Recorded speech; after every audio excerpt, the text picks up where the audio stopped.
Então, fala nação, beleza? Vamos aqui para mais um vídeo, vamos para a mídia esportiva de todo o Brasil repercutindo a vitória do Flamengo sobre o Botafogo da Paraíba pela Copa do Brasil. Você vai ver tudo aí, detalhes da partida, polêmicas e muito mais. Foi uma partida onde o Flamengo perdeu muitos gols, mas ainda assim conseguiu a vitória com o Joshua, menino da base, conseguiu marcar o gol aí, que deu a vantagem para o Flamengo. Deixamos os créditos na descrição, né, para a ESPN Brasil e também para os outros.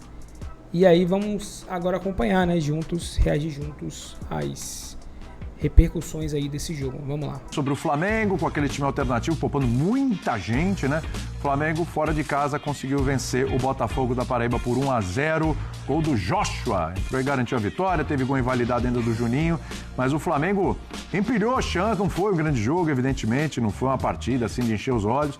Mas o Flamengo empilhou algumas chances, inclusive com o Michael. Teve várias oportunidades. Poderia ter já resolvido a parada. A verdade é que é muito difícil a gente imaginar que o Botafogo da Paraíba vai vir ao Rio de Janeiro e vai reverter o placar. Mas o Flamengo já podia ter feito 3, 4 e saído com uma vantagem muito maior desse jogo de ida. E a gente vai analisar aqui como é que foi esse jogo e o que esse jogo mostra para o Felipe Luiz, né? Porque quando entram jogadores mais jovens, quando entram jogadores reservas e o desempenho é bom, né? A gente pode olhar e falar assim, olha, tá ganhando mais peças para esse elenco que já é muito bom, né? Deu para ver isso hoje ou não, Birner? Tudo bem? Tudo bem, William. Boa noite para você, Calçade, Eugênio, Breder, as fãs do esporte.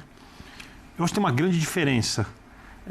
O jogo do Flamengo, quando o Felipe usa os principais jogadores, os que atuam mais vezes, inclusive alguns reservas que não atuaram, que poderiam jogar, é um jogo que tem associação por dentro e muitas jogadas por fora. Sim. Com o time que ele formou hoje, o time só tinha jogadas por fora. Então o Flamengo ficava rodando a bola. Tinha o Luiz Araújo, Bruno Henrique. Rodava a bola, por um lado, tenta a jogada, Varela avançando bastante, até mais que costuma avançar. Até porque não tinha muito necessidade de marcar. Estava até ousado o Varela hoje, né? E o Flamengo conseguia chegar à linha de fundo, jogar individual, bola vinha para a área, por baixo, não cruzamentos sempre. Aqueles cruzamentos que o time não cria nada, vem de trás. Então chegou várias linhas de fundo, a bola vem por trás, no chão, e o Flamengo perdeu os gols. Respondendo sua pergunta, se o Felipe avaliou que algum dos jogadores de lado de campo pode brigar com quem tem jogado os principais momentos da equipe, é isso que ele pode tirar do jogo de hoje. No mais, eu acho que os que entraram tinham a oportunidade de fazer uma goleada, de meter pressão em cima do técnico, de fazer a torcida pedir mais esses jogadores, e ninguém que entrou em campo fez isso. Concorda com o Birner? Ficou devendo? O pessoal que entrou em campo ficou devendo? Devendo ao certo, tá? Só não brilharam. Segue igual. Segue igual, isso. Passa de ano. Boa noite, William. Boa noite, companheiros. Boa noite, Provante de Esportes. Em parte, eu concordo com o Birner, porque tem a expectativa do Flamengo é sempre muito alta. Então, vai jogar em São Luís, no Maranhão. O torcedor que não está acostumado a ver o Flamengo, embora nesse ano o Flamengo é a terceira vez que joga em São Luís, com boa parte da torcida a seu favor, e acaba decepcionando por algo que, se tem um asterisco para a gente colocar nesse Flamengo da temporada 2025 do Felipe Luiz, é a efetividade. E aí isso, às vezes, afeta o time principal. Então, e quando não acontece, é um Flamengo com muito volume de jogo e um Flamengo encantador, porque converte boa parte de suas chances. E hoje voltou a acontecer, mesmo com o time poupado. O Felipe Luiz vai com, em tese, uma formação que é um 4-2-3-1, mas pelo que a gente viu em campo, pela função do Bruno Henrique, é mais um 4-2-4, porque são 4 atacantes e pouca gente para articular. Então, naturalmente, o jogo do Flamengo depende da velocidade pelos lados, como o Birner falou, mas sem um a mais para criar, e geralmente é o Arrascaeta esse cara, juntamente com o Gerson, não dá para dizer que o Flamengo ficou engessado. O Flamengo produziu, o Flamengo atacou, o Flamengo, e até o Antônio Carlos Zago coloca o Botafogo para jogar com muita gente no campo defensivo. E ali o objetivo era realmente, para o Botafogo sobreviver a esse primeiro jogo, já seria considerado uma vitória pelo sistema defensivo, que era a resistência. O Matheus Cunha, que foi o goleiro hoje, nem foi incomodado. E aí, nas finalizações que o Flamengo tem falta de efetividade, novamente, do Michael, pode ser um jogador e deve ser um jogador mais direto, mais objetivo, com mais fome de gol e não pode perder oportunidades quando tem, porque a concorrência começa a aumentar. Tem oportunidades, principalmente por essa jogada que o Birner falou, de dar a bola para trás e quem vem chegando. Mas aí, às vezes, o Flamengo também peca por dar uma penteada a mais, não finalizar logo a jogada, não arriscar logo o chute. Então é algo que já aconteceu em outros jogos com o Flamengo, não dá para colocar só na conta dos jogadores, é algo que o Felipe tem trabalhado, mas o saldo é bem positivo. O time teve volume, o time jogou melhor que o adversário e conseguiu descansar alguns jogadores que já vinham desgastados. Né? O grande objetivo era esse, conseguiu um bom resultado, conseguiu, o jogo não foi ruim, não dá para dizer isso do jogo do Flamengo, e mesmo com reservas, venceu um caminho de confronto e ainda tem um garoto saindo do banco, o Joshua, de 17 anos, um meio atacante que pode ser uma surpresa, pular até algumas etapas, ganhando aí o espaço, quem sabe, de Matheus Gonçalves, que não foi titular hoje, mesmo o Flamengo tendo esse vazio no meio campo, Felipe opta por ter mais um atacante, ganhando espaço do Wallace Ian, que jogou mais no Campeonato Carioca e agora perdeu o seu lugar ali, até mesmo entre os relacionados. Então o Joshua acaba sendo aí a principal notícia desse Flamengo. Se o olho do torcedor rubro-negro hoje brilhou, foi pelo Joshua, mostrando estreia como profissional, marcando um gol e ganhando espaço nesse elenco do Flamengo que é muito qualificado. Se tem alguém para colocar uma estrelinha, é o Joshua. Se o cara chega, faz o gol e tal, você já... O próprio treinador, você já vai olhar, né, Casal? Fala, opa, pera um pouquinho, vamos olhar com carinho aqui, porque, vamos lá, a importância desse elenco render, e hoje ninguém esperava nenhuma grande atuação nem nada, no Flamengo que vai a campo para tentar fazer o que fez. 1-0, ganhou, ok, jogo de volta, encaminhado, e é isso aí. E muito provavelmente, talvez na volta, o Flamengo use do mesmo expediente, né, para jogar contra o Botafogo. Com certeza. Né? Então, assim, talvez esses caras que jogaram hoje, alguns a gente já está cansado de ver, né? O Bruno Henrique, olha, a gente está falando do time B do Flamengo, é Bruno Henrique, é Luiz Araújo, é Plata, o próprio Danilo jogou na zaga, aí tem o Varela. Então, assim, é um time que tem a qualidade, tem a mescla ali. Não são necessariamente titulares, mas bem que até poderiam ser em algum momento, ou já foram em algum momento. E com essa mescla, então, assim, com a quantidade de competições do Flamengo, com Copa do Brasil, com Libertadores, com Brasileiro e com o Super Mundial, esses caras vão jogar de novo, logo, logo. Olá, boa noite. Boa noite, Calçado. Eu não esperava nada desta rodada de Copa do Brasil, envolvendo todos, né? Nada além de uma tragédia mesmo, futebolística, porque não teve nada. Você não encontrou... Quem é que encontrou um belo jogo? Porque a gente está sufocando o futebol. Assim, uma proposta, que se ela é óbvia, vale mais a pena nesta etapa ainda você fazer uma etapa de apenas um jogo. Perfeito. Do clube, que o menor ranqueado, o time da divisão menor recebe aquele que está numa divisão superior. Então, você obriga esse time que vai te enfrentar a se envolver mais com o jogo. Você não pode tirar tanta gente da partida, porque a volta vai ser igual também, não vai ser muito diferente. Então, pelo menos você tem uma possibilidade de um jogo bom, razoável. Talvez nem tão bom, razoável. E o outro time, o franco atirador olha e fala, quem sabe, e você, né? E você diminui o calendário e as coisas bizarras que acontecem nessas partidas. Sim, só para dar exemplo, Copas, né? Todo o país tem Copas. Por exemplo, o que a Espanha faz? Não vai pegar Real Madrid, Barcelona, Atlético e botar para jogar. Lá atrás, eles colocaram... eles entraram na fase 16 avos de final, mas jogaram uma partida. 16 avos, oitavas, quartas... Semifinal é a única que tem ida e volta. 5. A final sábado passado, que foi um escândalo sensacional, 3-2 vitória do Barcelona, é o 6º jogo de Madrid e de Barcelona. Então é o seguinte, o envolvimento desses times passa a ser um pouco diferente com a Copa. Porque você vai lá jogar, cara. Se você não passar, aí é problema seu, você fica com vexame. Sim, é uma maneira de comportar tudo isso no calendário. Mas boas sugestões nunca são acatadas. Então, vamos lá. A hora que você fala, Bruno Henrique jogou e começou jogando Michael, Gonçalo Plata, Luiz Araújo. Você fala, Ayrton Lucas, Danilo, Varela. Tinha o Ayrton Lucas também, até esqueci de citar, Ayrton Lucas. Está acontecendo o seguinte, é preciso ter um contexto, Flamengo. Porque ele não tinha Pulgar, De La Cruz, Arrascaeta e Gerson. Isso. Esses 4 dão sentido para qualquer um desses aqui. Eles juntos é um time que trabalha a bola diferente no meio de campo e fica assim, o jogo escorre para o lado para uma jogada individual. O que faz o Antônio Carlos Zago, que é o treinador, que dirigiu a seleção da Bolívia e deixou a seleção boliviana. Cara, você faz você encaixota o Flamengo de um lado, tenta encaixotar do outro, dobra a marcação e fica durante o jogo com 20% da posse de bola. Se a bola é sua, eu não quero. Vai ser um problema se eu tiver a bola. Sim. Eu vou me abrir e você pode ganhar o jogo. Então, o Botafogo, pela ótica dele, está corretíssimo e o Flamengo fica ali batendo. Você pegar o mapa de movimentação, o Botafogo, ao final do primeiro tempo, todo dentro da área, assim, uma mancha vermelha no interior da área. Então, o Botafogo jogou dentro da sua grande área. E o Flamengo é um U. Ele é vazio aqui no centro e ele o tempo todo tentando jogar pelo lado e fazer uma jogada para finalizar.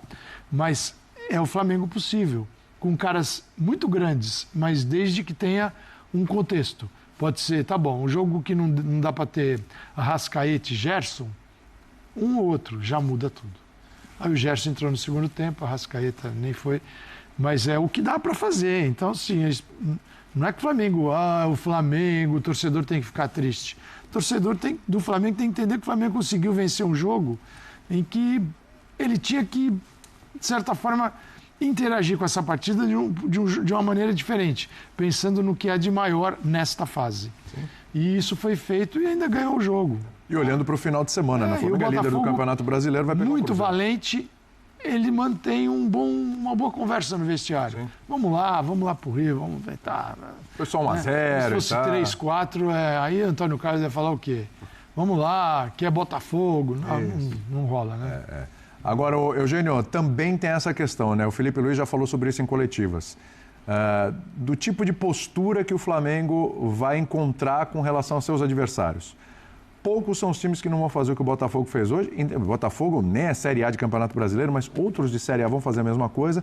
Eu acho que nesse nível, embora não seja equipe titular e tudo, mas é também continuar testando o Flamengo para sair desse tipo de armadilha, esse tipo de arapuca, essa dificuldade que os adversários vão criar defensivamente para o Flamengo, né? Tudo bem? Tudo bem, boa noite aos companheiros.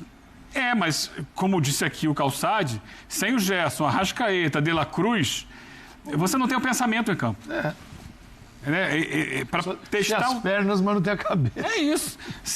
Você tem que ter os jogadores que vão dar o sentido ao time, que vão, peraí, vamos pensar aqui, o que a gente consegue fazer diante dessa situação? Quando entrou o Gerson, deu uma clareada, o Flamengo faz o gol no final do jogo. O Gerson é um jogador fundamental para o Flamengo. E que o Flamengo tem que estar preparado para essas ausências, né? Porque elas podem acontecer por opção, e aí, batendo na madeira, né? Pode acontecer por lesão. Pode, mas assim, é difícil. Todas ao mesmo tempo por... Não, todas ao mesmo tempo aí é zica demais, sendo por opção, é muito ruim, mas tendo um deles, ajuda. Especialmente o Gerson, para mim, hoje é o mais importante deles. Sim. E ele entrou e o Flamengo conseguiu clarear as ideias. É preciso entender também que você pode abordar um jogo como esse, tentando também alguns minutos, não está funcionando? Deixa o adversário jogar um pouco, dá a bola um pouco para ele, baixa um pouco a linha, vem aqui para trás. E aí? Porque aí você consegue criar um pouco de espaço, gerar um pouco de espaço. Muitas vezes a gente vê os times brasileiros assim que entram nessa circunstância, que ficam martelando 90 minutos, 100 minutos, 105 minutos, só martelam e não dão um respiro para si próprios. Às vezes dá um respiro, baixa um pouquinho. Vem, o que você tem para me mostrar, o adversário? Mostra aí, vem aqui. Quando sai, você vai ter espaço. E aí você pode matar o jogo numa dessa. Outro dia a gente estava vendo o jogo na Libertadores. O São Paulo com o Libertad lá. O Libertad no primeiro tempo não ia, o jogo estava ali. O São Paulo batia no muro e voltava. No segundo tempo, quando o Libertad saiu a primeira bola, o São Paulo foi no contra-ataque e fez o 1-0. Com uma jogada do Lucas Ferreira, Ferreira, pela direita. Então, às vezes, é bom você deixar o adversário jogar um pouquinho também. Mas talvez falte dentro de campo. Agora, eu acho, vou voltar no tema que o Calçado tocou aqui. É claro que a gente entende que tem as motivações comerciais. Vender o ingresso lá, tem mais um jogo para transmitir para os detentores de direito. Renda de 4.600.000. Mas é um jogo completamente descartável.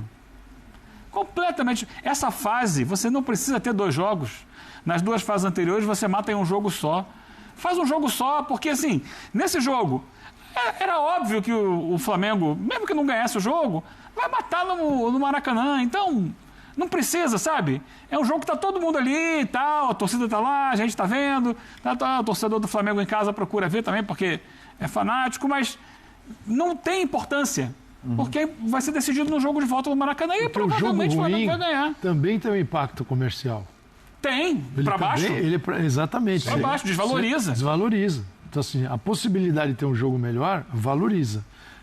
A certeza de 2 jogos fracos, porque é o que a gente vai ver por aí, uns porque não conseguem jogar, outros porque precisam mexer nas suas equipes, pensando em Libertadores e Campeonato Brasileiro. Você enfraquece seu time, tem um adversário que vai jogar na retranca, né, falando popularmente. Ele pode ir com a sua força máxima, mas é limitado. Aconteceu com todo mundo. Essa semana todo mundo teve isso pela frente. E aí você vai desgastar, aí se não tem um resultado, é desgaste com a torcida, é uma pressão que aumenta. Um jogo que não precisava ter.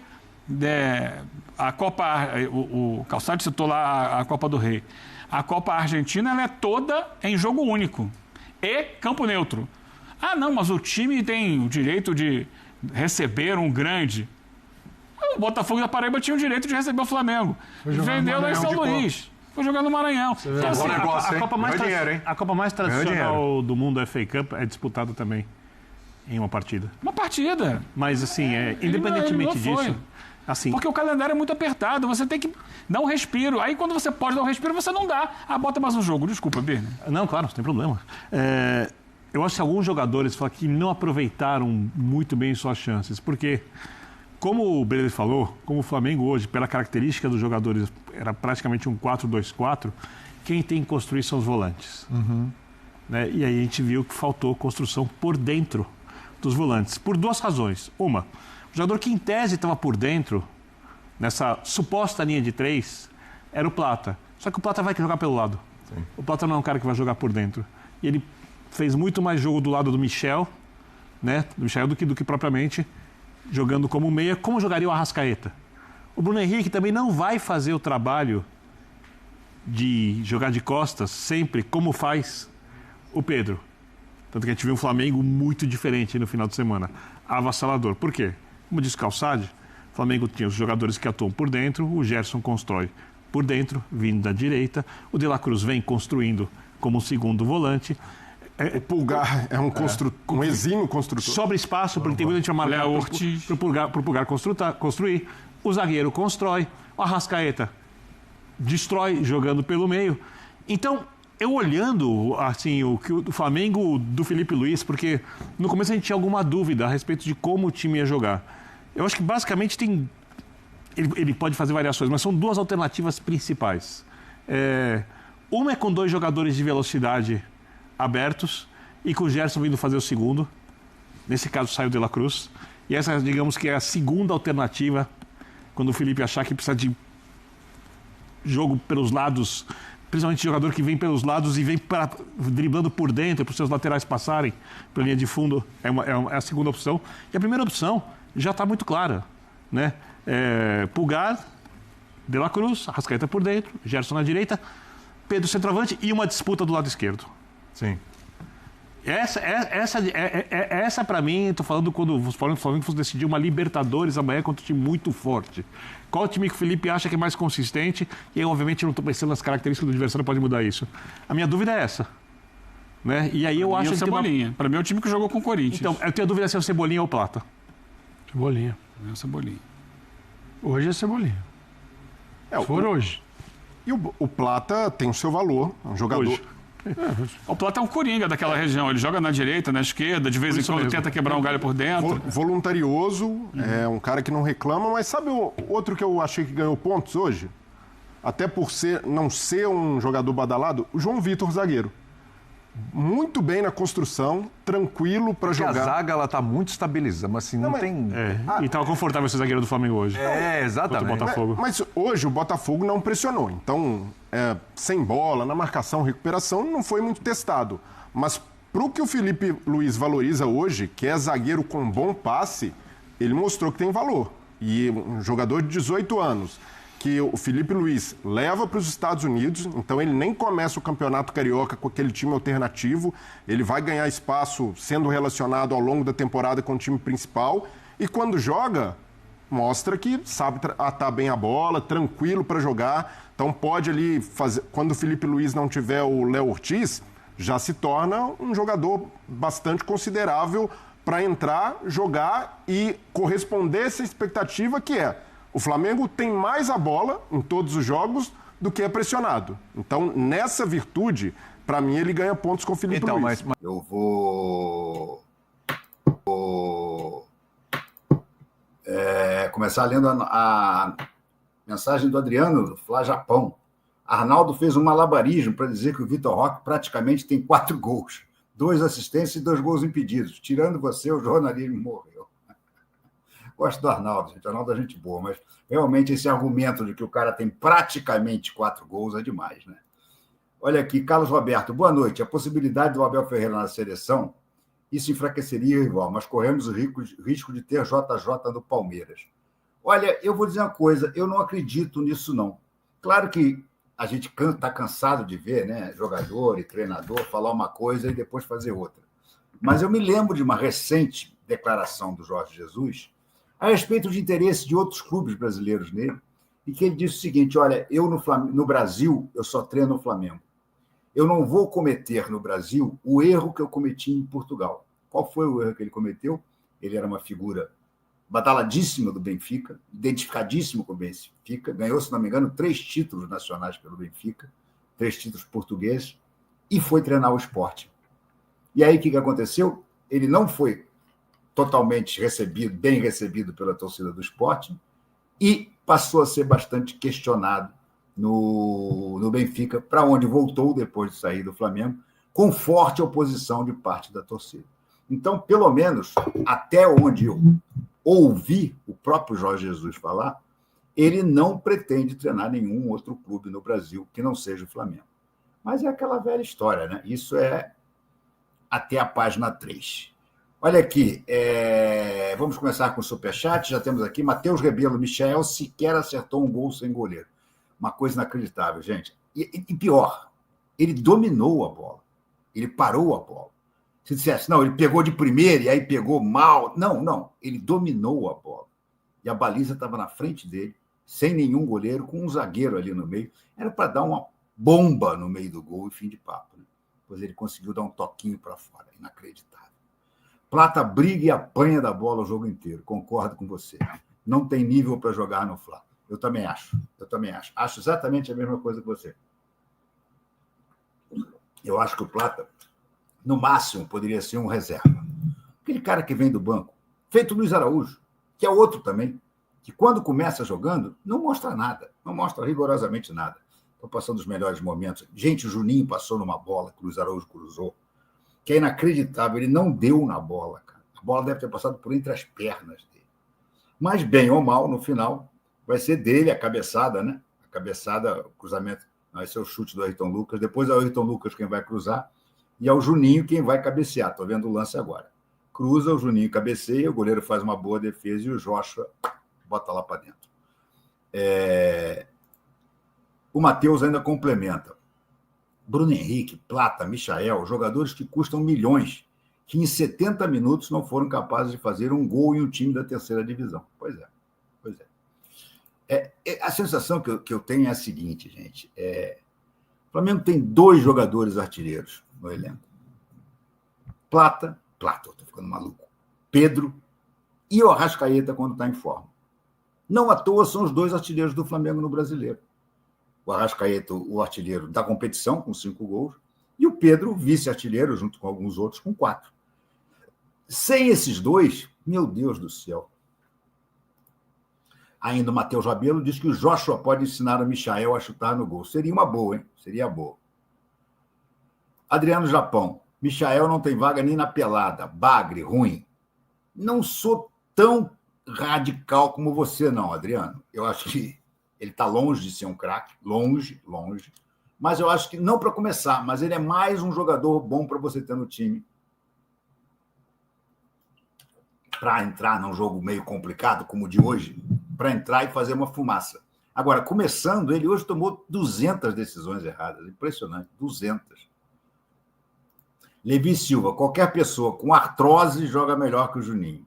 O Juninho não se ajuda, né? Não se ajuda. Mas insisto, ele hoje teve o mérito de dar a cabeçada, uma cabeçada difícil de ser defendida, para o goleiro Michael espalmar e o Joshua fazer o gol. Roger Queiroz está sempre aqui com a gente. Valeu, Roger. Levi Silva, Michael é ruim, é caro, tem que mandar embora logo. Lucas Silva, MP, Bruno Henrique tem que parar de jogar até o caso da investigação seja resolvido. Perdeu mais gol que o Bagre do Juninho. Pois é, rapaz. Tá mal o Bruno Henrique, né, cara? Ele fez uma grande jogada. Para ser justo, ele fez uma grande jogada, que é a jogada justamente pela direita, que ele vai à linha de fundo, ele cruza e a bola chega no Michael, e o Michael faz aquela mega lambança, né? Mega lambança. Parar a bola dentro da área, chutar para fora, dar um toque para fora. Mas aquela jogada foi boa, mas também foi a única jogada boa do Bruno Henrique. É outro que a velocidade, pelo visto, foi para o espaço, né? Teve uma ou duas bolas, teve uma bola de rebote de goleiro também, que ele acabou chegando já em cima do goleiro, chutou, bateu no goleiro, tá? Está longe de ser o Bruno Henrique, que chegou a ser até o surgimento dessa história das bets. Se a gente lembrar, na temporada do Flamengo, o Pedro só voltou a jogar agora, gente. O primeiro jogo que o Pedro foi titular foi agora. Até o escândalo das bets, o Bruno Henrique estava resolvendo razoavelmente bem. Ali é coisa de centroavante. Não é um goleador como o Pedro, mas fez alguns gols bonitos, deu algumas assistências, era um jogador importante. Agora, depois da história das bets, realmente, o desempenho dele fez assim, ó. E eu acho que o Felipe Luiz tem que ficar muito atento a isso. Olha o Alexandre, meu amigo aqui, filho de um grande amigo e companheiro. Boa noite, RMP. Valeu pela vitória. O time continua pecando no ataque. É exatamente isso. Não chutaram a gol como no domingo. Alguém precisa avisar os jogadores que não existe gol feio. Feio não fazer gol. O Alexandre, eu acho até que eles chutaram, mas eles chutaram mal. Cebolinha chutou, Michael chutou. O Alan deu um bom chute, que é o tal chute que há o rebote, o Bruno Henrique chega atrasado. Chute teve, mas todos mal dados, né? O único razoavelmente bem dado, por incrível que pareça, foi do Alan. Rafael, Juninho, pior centroavante que já vi no Flá, desde sempre. Olha, hoje a gente tem que agradecer a cabeçada dele, gente. Se não for, eu concordo com vocês, ele me parece um caneludo de primeiríssima linha. Mas hoje, não fosse a cabeçada do Juninho, não teria saído o gol do Joshua. Fernando Araújo, boa noite, RMP. Esse Juninho é uma xereca mesmo, que jogador ruim. Onde foi que acharam esse cara? Inacreditável essa contratação. E o BH, sendo punido ou não, já era, já perdemos ele. Tá uma água. Situação bastante difícil. Primeiro porque eu acho que ele vai ser condenado mesmo. Não acredito que ele escape. Se ele for condenado, acabou. Acabou. Vai tomar, no mínimo, 1 ano, que é o final do contrato dele, e acabou. Se ele for absolvido, o que eu repito, acho muito difícil, adoraria que acontecesse, mas acho muito difícil, pode ser que ele se recupere um pouco. Estava lembrando aqui que até a entrada do Pedro, e antes da questão das bets, ele vinha quebrando um galho com bastante eficiência ali como centroavante. Agora, depois das bets, realmente o jogador parece que está com a cabeça na lua, né? Galera, e esse foi o lance aí, né, que não foi marcado pelo juiz, né? O lance onde o jogador pega claramente ali a perna do Plata, né? Dentro da área, né? Você pode perceber. E aí o juiz, ele não deu o pênalti pro Flamengo, né? Foi um pênalti muito claro. Dá pra ver, né, que o BH já estava no chão e o jogador, né, pega somente a perna ali, né? E em nenhum momento toca na bola. Então, fica claro, galera, que mesmo em jogos menores o Flamengo acaba sendo prejudicado também, né? Pode parecer besteira, mas é um pênalti desse que pode fazer muita diferença para o Flamengo, né? Um gol faz muita diferença, independente se for fazer ou não, tem que marcar, né? Não tem critério muitas vezes. Às vezes vai ter um lance semelhante a isso, né, em outro jogo, e vão marcar pênalti, né? Ou se esse mesmo lance fora da área, esse mesmo juiz marcava, né? Mas o que é que determina o que é pênalti dentro e fora da área? Qual a diferença? nunca fica muito claro, né? Eu acho que falta é falta, independente se é dentro ou fora da área. Não tem que ter que gritar, falta fora da área tem que ser assim, até tal nível. Dentro da área já tem que ser mais grave. Não, eu não acho que tem que ser assim, né? Eu acho que falta é falta, tem que marcar. Mas aqui no Brasil tem muito isso, né? De dentro da área tem que ser uma coisa mais acentuosa, tem que ser uma coisa mais forte e tal. Mas pra mim são coisas que não fazem muito sentido e sempre prejudicam os times, né? Mas fica aí agora, né? Justamente a imagem, né? E o destaque para isso aí, porque não dá pra gente aceitar, né? Temos que sempre trazer esses lances até para vocês também opinarem, né? Se vocês concordam, se foi pênalti ou não, enfim. Pra mim foi, eu acho que deveria ter sido marcado, mas parece que pro juiz não, né? Pro juiz não. Mas aí, enfim, né? Pelo menos o Flamengo venceu a partida, pelo menos vai agora, né, no próximo domingo enfrentar o Cruzeiro, né, com a vitória na Copa do Brasil. Esperamos também um resultado positivo, né? Vai ser o reencontro de Flamengo e Gabigol e Flamengo. Mas é isso aí, né? O time misto hoje teve muitas chances e não soube aproveitar, como muitas vezes acontece, né? Mas enfim, galera, agradecemos a vocês e até o próximo vídeo.